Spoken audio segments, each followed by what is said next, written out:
Assalamualaikum warahmatullahi wabarakatuh. Nama saya Abdul Aziz, NIM saya 4312211006. Saya dari kelas MJ 2A Malam.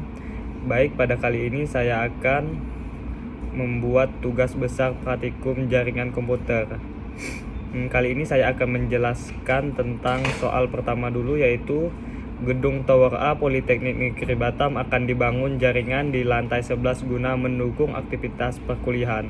Berikut rincian jaringan yang akan dibangun. 1. Ruangan dosen dengan jumlah hostnya ada 70 buah. 2. 1 lab jaringan komputer dengan jumlah hostnya 30, cukup dirancang untuk 5 perangkat pada topologi. 1 lab multimedia dengan jumlah hostnya 25. Berdasarkan kasus di atas, maka tentukanlah poin-poin berikut dengan alamat jaringan 192.168.10.0/24. Pada soal pertama, yaitu pada kali ini saya menggunakan topologi bus. Ini sering juga disebut sebagai topologi backbone, di mana ada sebuah kabel koaksial yang dibentang, kemudian beberapa komputer dihubungkan pada kabel tersebut. Secara sederhana, pada topologi bus, satu kabel media transmisi dibentuk dari ujung ke ujung, kemudian kedua ujung ditutupi dengan terminator atau terminating resistance, biasanya berupa tahanan listrik sekitar 60 ohm. Pada titik tertentu diadakan sambungan tab untuk setiap terminal.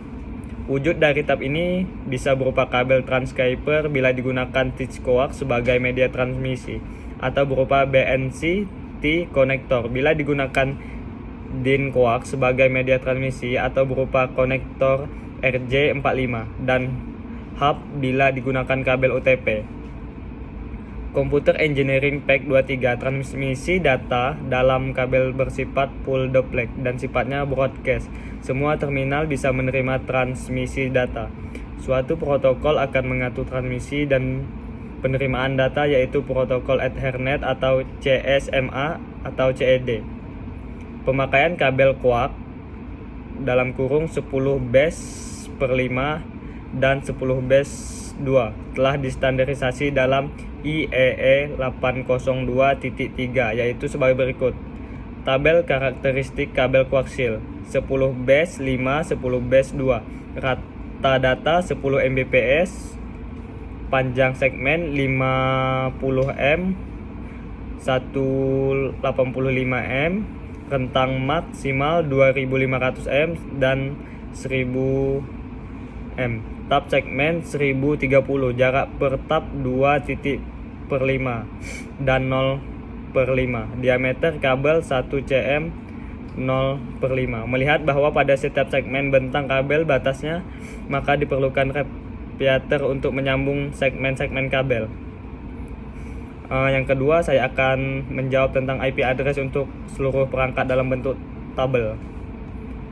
Konsep subnetting IP address sebenarnya berbedanya hanya pada oktet mana kita akan mainkan blok subnet, yaitu jika satu ruang dosen berarti di oktet keempat terakhir, satu lab jaringan di oktet ketiga dan keempat, 2 oktet terakhir, dan jika satu lab multimedia berarti di oktet kedua, ketiga, dan keempat, 3 oktet terakhir. Lalu subnet mask yang biasanya digunakan untuk subnetting IP address adalah semua subnet mask dari CIDR per 8 sampai 30.